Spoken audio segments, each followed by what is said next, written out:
Hello and welcome to Let's Talk. In this last episode, talking to Sean Grimes, we explore why it's so important to use critical thinking when assessing media today. If you like this episode, please subscribe to the channel, click on the notification bell for the latest updates, and thank you for watching.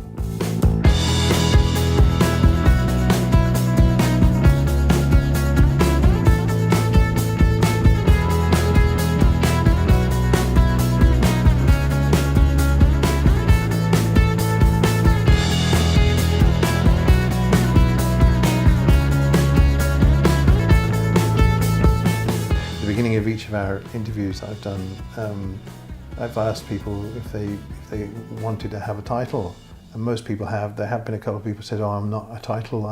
That's not who I am," and in a way that person's healthy because they're not defined by the job that they do, and yet someone like myself who has a range of different skills, it's very hard to know what title I should be choosing, and I tend not to want to. But then people can't put me into pigeonhole, so they kind of go, he's a bit vague, he doesn't know what he is. I'm a lot of things, but it's very hard to describe very, very quickly.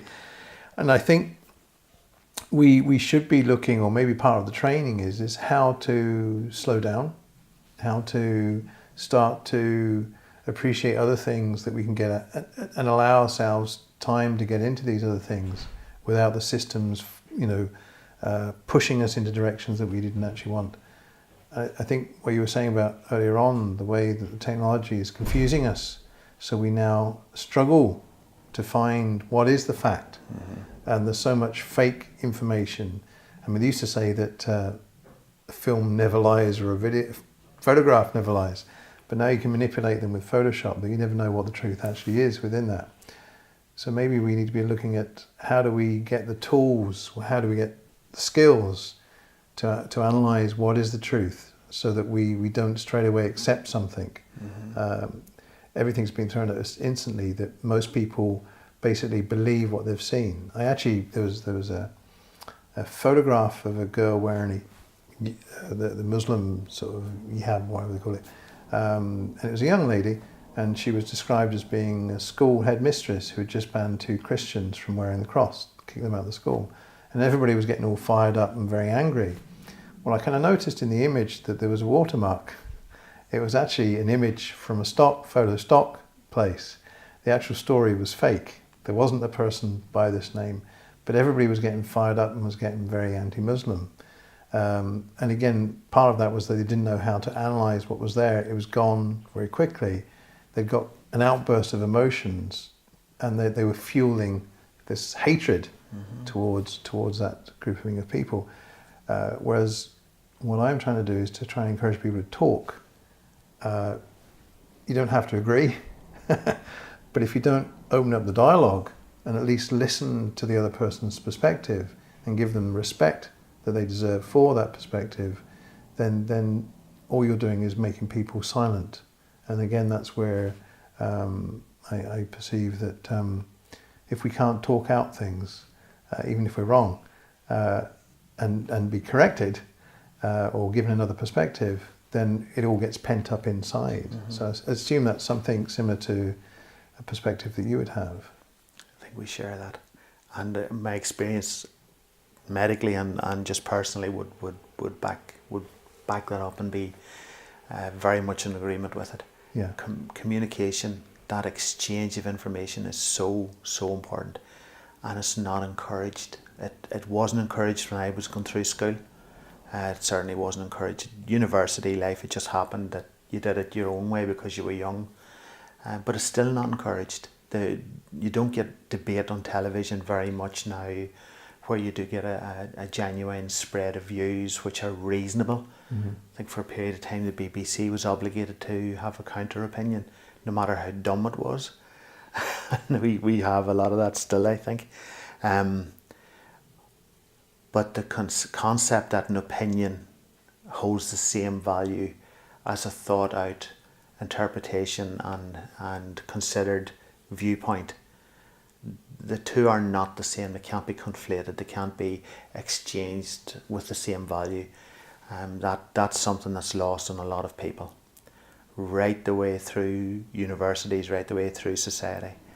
I don't think it's just peculiar to any one group, but I think communication with each other, as you say, in an arena where difference of view is respected, that's the only way we have of moving forward.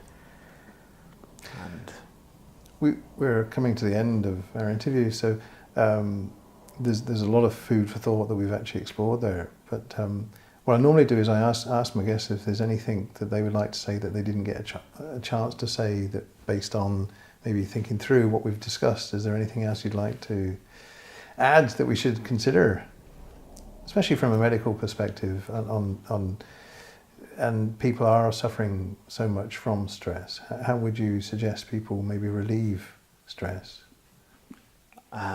You touched on something earlier where we need to slow down.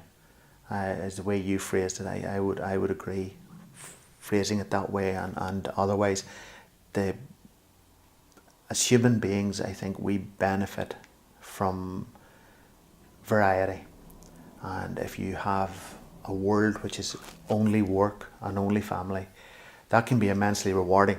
It can be, but it can also be immensely crushing as well. It just, you implode from all the external pressures that are placed upon you. We are able, as human beings, as creatures, to deal with stress and accommodate stress, but it's only ever designed to be a short-term measure. So that adrenaline that you see when the gazelles are running, and David Attenborough is explaining why the leopards are chasing them. Leopards are hungry, they want to get away.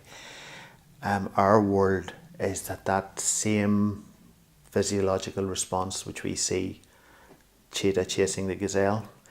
We're living with that all the time, and that's hurting us. And it hurts us on many different levels. It hurts us physically, it hurts us emotionally. I also think it hurts the decisions we make. And modern society, with the pressures that are being placed upon us that we have to deal with, people have mortgages, they have cars, they have kids, they have all these different things which have to be addressed. I don't think it's leading us to make good decisions with regards to our own personal lives, nor the votes that we make and the people we put in to help us. This rise in nationalism, this Sweden, Germany, Austria, Denmark, that's reflective of people not actually thinking but reacting, and that's just a reflection of what we're doing to ourselves. We need to get out and do a bit more walking, cycling, fly fishing, all of the things that we know we should do, and our generations before us, our parents, our grandparents knew to do that. We need to get back to doing that again, and not putting ourselves under pressure to have the nicest car, to have a nice new house, to everything you and I have worked for the last 30 years, a house, a career, a family, and the pressures we've placed on ourselves in order to do that, and how much of it, now we're coming out the other side, how much of it was absolutely necessary. I'm looking back on some of the positions I've put myself in with work and other things financially and stuff, and thinking, I didn't need to do that. Did not need to do that. But there's the wisdom of old age.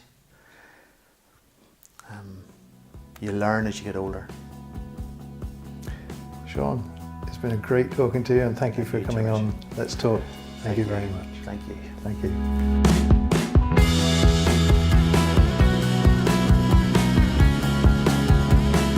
We have more on the way, so please subscribe to this channel and check out the link below if you'd consider becoming a patron to help us keep making more content. Thanks for watching.